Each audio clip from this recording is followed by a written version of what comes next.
Hello everyone, and welcome back to our channel. Today we're going to discuss why Hiruzen Sarutobi, the third Hokage of the Hidden Leaf Village, was not a bad Hokage. Despite his shortcomings, Hiruzen was a wise and compassionate leader who worked tirelessly to protect the village and its people. Firstly, it's important to understand that Hiruzen Sarutobi was not a perfect Hokage, but he did his best to serve the village and its people. He was the Hokage during some of the most tumultuous times in the Hidden Leaf's history, including the Nine Tails attack, the Uchiha massacre, and the Third Great Ninja War. Despite these challenges, Hiruzen remained steadfast in his duty to protect the village. Secondly, Hiruzen was a compassionate leader who cared deeply for the people of the Hidden Leaf. He was known for his kindness and empathy, and he always put the needs of the village above his own desires. He took care of orphans and provided for the less fortunate, ensuring that everyone had a chance to succeed. Hiruzen was a wise and strategic leader who made difficult decisions for the good of the village. He was not afraid to make tough calls, like the decision to exile Orochimaru for his dangerous experiments. He also recognized the potential of young ninja like Naruto and Sasuke,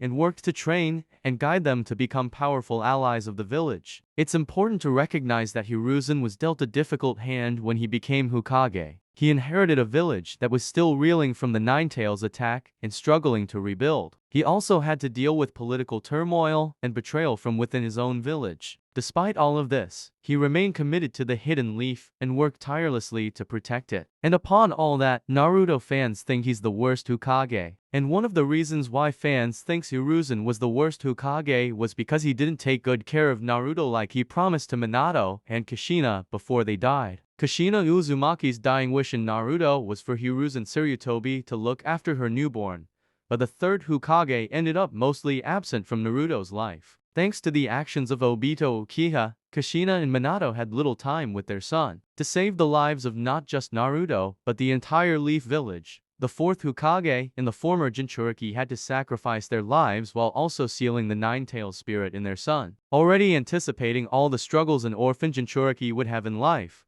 Kushina spent her final moments in the world asking the third Hokage to take care of Naruto, to which Sarutobi agreed and assured her that he would take full responsibility. However, Naruto still grew up living alone, had no idea who his parents were, and was never informed as to why people feared him despite most of the village's adults being aware that he was the Fox Kid. In other words, the life Kusha thought Sarutobi would give Naruto and the life the future Hokage had couldn't have been more different. Although the third Hokage himself never discussed the reason why he did not keep his promise to Kushina, one can deduce his actions were deliberate. Despite his involvement in the Hyuga clan fiasco and the Uchiha clan massacre, the third Hokage was far from being an evil person or an overly pragmatic leader like Danzo was. That's why the only reasonable explanation for Hiruzen not to have raised Naruto or given him special treatment within the village is that many enemies would be looking either for the fourth Hokage's son or for one of the tailed beasts Jinchurikis, meaning no one could have any idea of how important Naruto really was. That's why Naruto was given the Uzumaki surname instead of the Namikaze surname,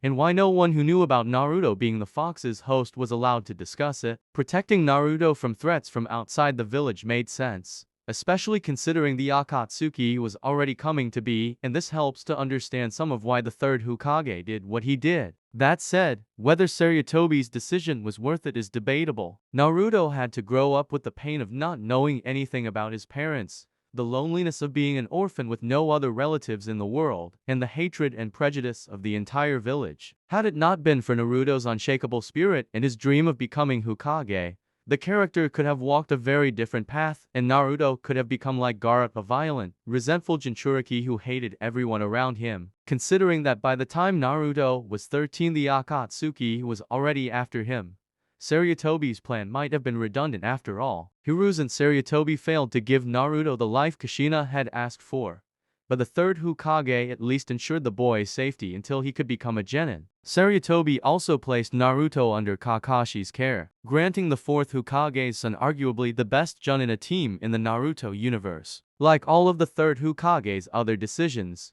keeping Naruto in the dark about his background was a controversial call, one that will forever be discussed. So, let's give credit where credit is due. Hiruzen Sarutobi was not a bad Hokage, and his contributions to the Hidden Leaf Village should be remembered and celebrated. Thanks for watching, and don't forget to like, comment, and subscribe for more content like this.